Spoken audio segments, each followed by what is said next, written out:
জীবনের সব জায়গায় ভণ্ডামি চলে, দুষ্টামি চলে, মানুষ মাত্রই ভুল, মানুষ মাত্রই ভণ্ডামি জীবনে একটু না একটু করবে। That's a human being Nature. But এক জায়গায় ভণ্ডামি করবেন না, দুষ্টামির এক চুল পরিমাণ সেখানে আনবেন না। সেটা হচ্ছে about honesty with your life partner, about loyalty with your life partner.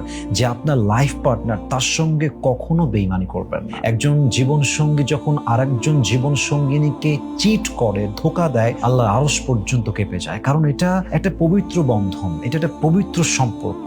আপনি যখন আল্লাহর হক নষ্ট করেন, আল্লাহ আপনাকে মাফ করতে পারে, বিকজ ইটস রিলেটেড উইথ হকুল্লাহ। বাট যখন আপনি বান্দার হক নষ্ট করেন, আল্লাহ তাআলা বলেন যে যেহেতু তুমি চিট করেছো আমার বান্দার সঙ্গে, আমার বান্দির সঙ্গে, ধরা তুমি খাওয়াই, এখানে কোনো ছাড় হবে না। এবং যারা চিট করে ধরা খায়, বাকি জীবনটা এমনিতেই জাহান্নাম হয়ে যায়। এজন্য আমি বলবো, সব জায়গায় দুষ্টামি ঠিক আছে, মানুষ মাত্র দুষ্টামি করতে পারে, বাট লাইফ পার্টনারের ক্ষেত্রে একদম অনেস্ট। যে পুরো জীবনে আমার অনেক ভুল থাকতে পারে, আমার ভাষায় ভুল হতে পারে, ব্যক্তিত্ব সমস্যা হতে পারে, আমার অনেক ফল্ট থাকতে পারে আমার লাইফ, বাট আমি এক জায়গায় খুবই স্ট্রং, আমি তোমার সঙ্গে কমপ্লিটলি অনেস্ট। এটাতে কোনো ছাড় দিবেন না, আপনার জীবন অনেক সুন্দর হবে ইনশাআল্লাহ।